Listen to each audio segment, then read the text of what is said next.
My name is Chelsea Arden. I'm 34 years old, and I own a horse rescue ranch tucked deep in the quiet countryside of Virginia. Most mornings begin before sunrise. The horses need feeding before the fog lifts from the fields. And injured animals don't care if you slept well the night before. That kind of life teaches you something.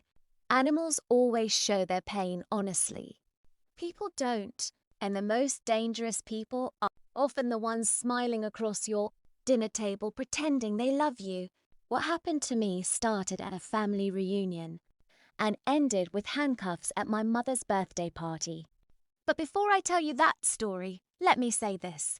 If you've ever been told to stay quiet for the sake of family, if someone ever used love as an excuse to take advantage of you, then stay with me until the end.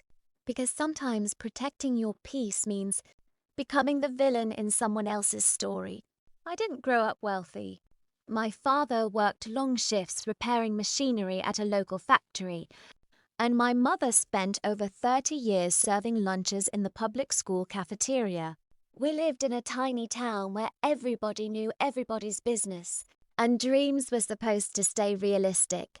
But I always wanted something bigger. Not fame, not luxury, just freedom.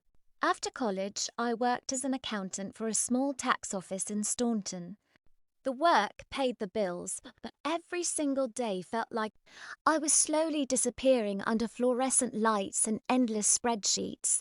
The only thing that made me feel alive was spending weekends helping at a nearby horse farm. There was something about broken animals that spoke to me. A horse that had been neglected still tried to trust you, even after humans failed it. That mattered to me.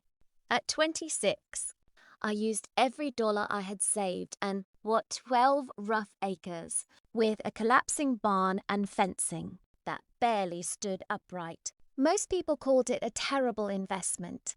I called it a beginning. The first winter nearly broke me. The barn leaked during storms. Pipes froze twice. I hauled water buckets through snow before sunrise and learned how to repair fences from late night YouTube videos while eating canned soup because I couldn't afford takeout. But slowly, it became something real. By the 8th year, Arden Ridge Rescue housed 22 horses. Some were abandoned. Some were rescued from abuse cases. Some came from owners who simply couldn't afford them anymore. I also ran a small ranch store selling handmade candles, leather goods, preserves, and local honey. On weekends, we hosted therapy sessions for veterans dealing with PTSD. It wasn't glamorous, but it was mine. And every single dollar in that ranch account represented years of sacrifice. That's important to remember, because the people who stole from me later acted like I was selfish for wanting to keep what I earned. My younger sister, Paige, had always been the opposite of me. She was charming, social, effortlessly pretty, the kind of person who made friends in grocery store lines. Growing up, everyone adored her, and honestly, I adored her too. When our father died unexpectedly from a heart attack, I became the dependable one. I handled bills, helped Mom financially, and made sure Paige could still finish school without worrying about money. I never complained about it. That's what family does, right? At least that's what I believed back then.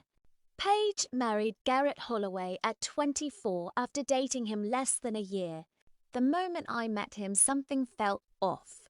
Not obvious enough to accuse him of anything, just small things.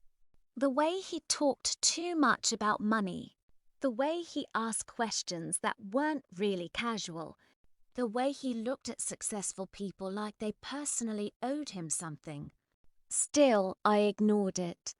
Because my mother loved peace more than truth, and whenever something felt uncomfortable, she always said the same thing.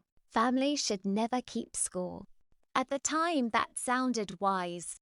Later, I realized it was just another way of telling responsible people to tolerate bad behavior. About a year before everything exploded, Garrett called me late one evening asking for help with car repairs. $3,000. He promised he'd pay it back within weeks. I transferred the money immediately because Lily and Mason, my niece and nephew, needed transportation, and I didn't want the children suffering because their parents struggled financially. 18 months passed. I never saw a single dollar returned. The one time I casually mentioned repayment during dinner, Garrett laughed and waved his fork like I was being dramatic. Come on, Chelsea, we're family. Everyone chuckled awkwardly. My mother avoided eye contact. Paige stared at her plate, and I let it go. That was my biggest weakness back then. I confused silence with kindness. A few months later, my mother suggested hosting a massive family reunion at my ranch. Extended relatives, cousins, neighbors, everybody, and of course, because I had the space and always said yes, the responsibility landed on me. I spent nearly $4,000 preparing everything. Extra seating, catering, decorations, pony rides for children, stocking the farm store, cleaning every corner of the property. I wanted my mother happy. That was always the goal. The reunion happened on a warm Saturday in June beneath clear blue skies. For most of the day, everything looked perfect. Kids laughed near the pastures. Music played softly near the barn. Relatives browsed handmade products in my ranch store while eating barbecue and peach cobbler.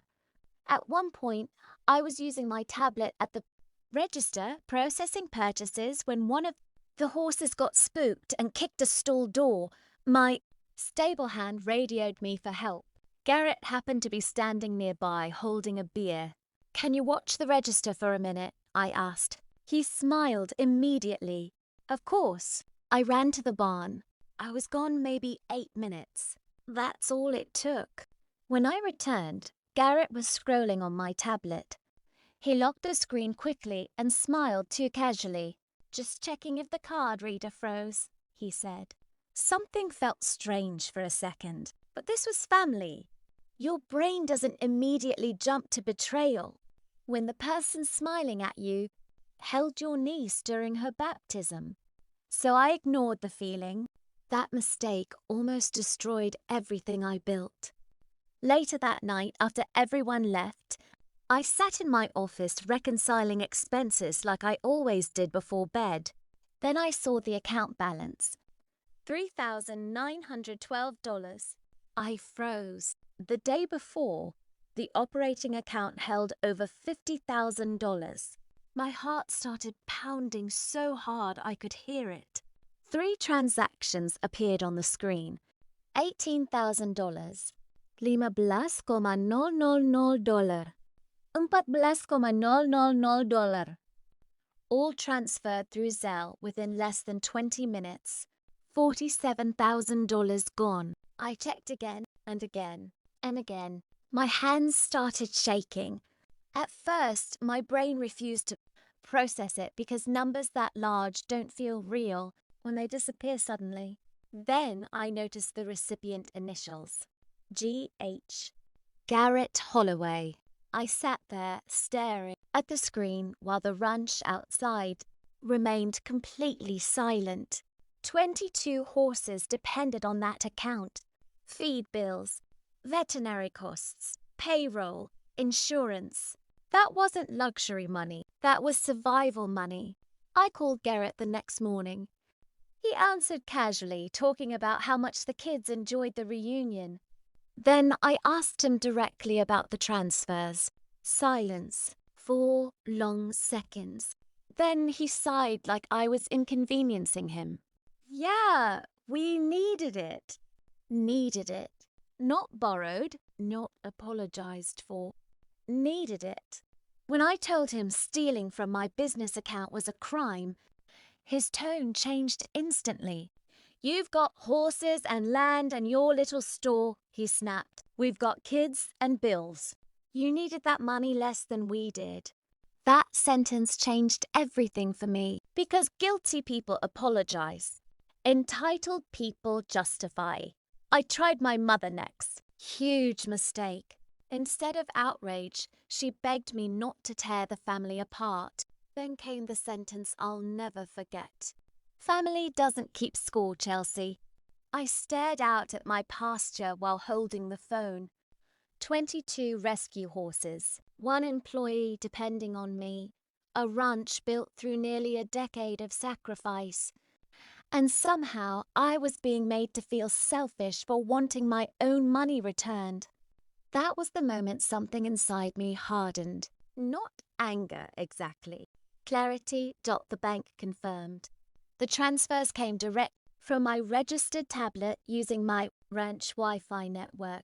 Legally, it looked authorized unless I filed a police report. So that's exactly what I did. Then I contacted my CPA, Ruth. Ruth was the kind of woman who trusted numbers more than emotions, which made her perfect for this situation. Within days, she uncovered the truth.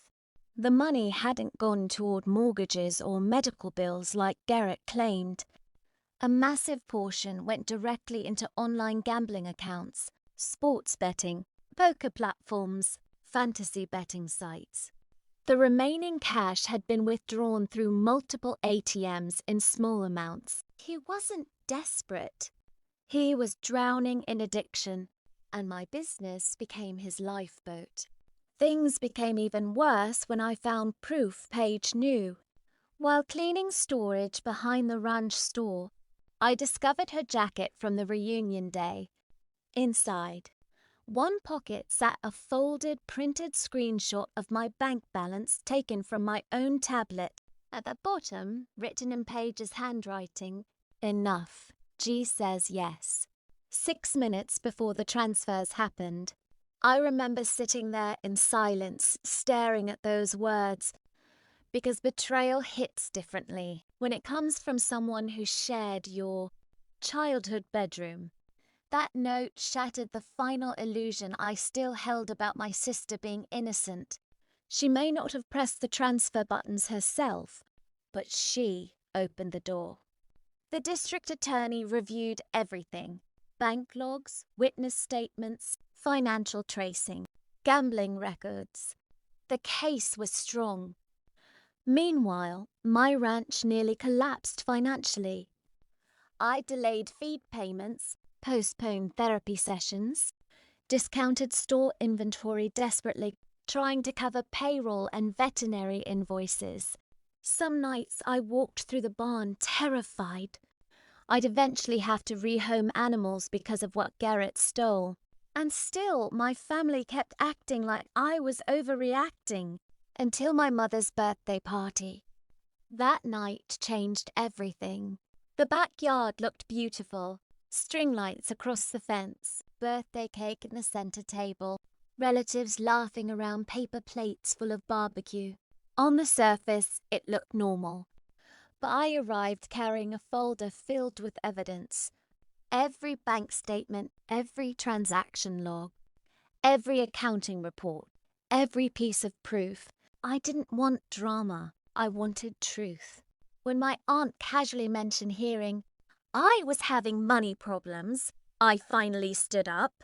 Then I laid everything on the table, literally explained every transfer calmly, every document, every timeline. At first, Garrett tried charm, then excuses, then anger. But numbers don't care about charisma.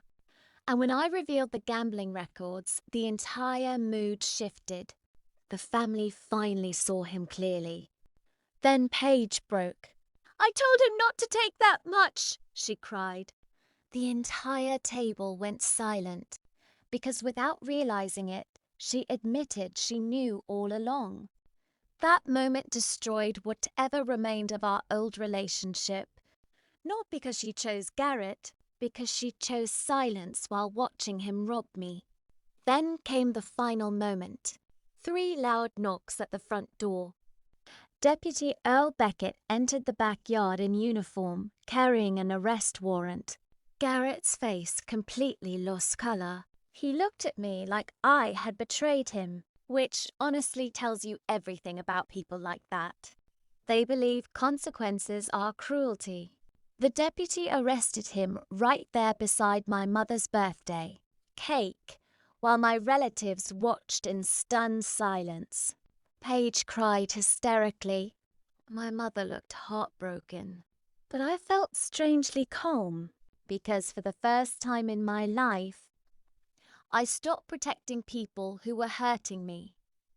Garrett eventually accepted a plea deal: mandatory gambling counseling, probation, restitution payments, community service. Over time, the ranch recovered too. The therapy program reopened. The horses stayed fed. The business survived. Actually, it grew stronger, because once you stop carrying people who drain you, you finally have energy to build again. My relationship with Paige never fully returned to what it once was. Some damage doesn't disappear just because people apologize. But I let the kids stay close to me because none of this was their fault. And my mother. She eventually admitted something important. She spent years asking me to keep peace because I was the strong one. But strong people get tired too, especially when everyone mistakes responsibility for endless sacrifice. Today, every restitution payment arrives automatically once a month. No conversations, no excuses, no emotional manipulation, just numbers. Funny how the same people who mocked me for caring about numbers suddenly respected them once a judge got involved. The ranch now houses 24 horses. The barn roof no longer leaks. The therapy program expanded. And every morning when I walk the fence lines at sunrise, I remember something this entire experience taught me. Boundaries are not cruelty. Protecting what you built is not selfish. And family is not an unlimited access pass to your life, your money, or your peace. Sometimes the strongest thing you can do is finally say no. If this story hit home for you, remember this. The people who get angry when you set boundaries were usually benefiting from you having none. Thank you for listening, and I'll see you in the next story.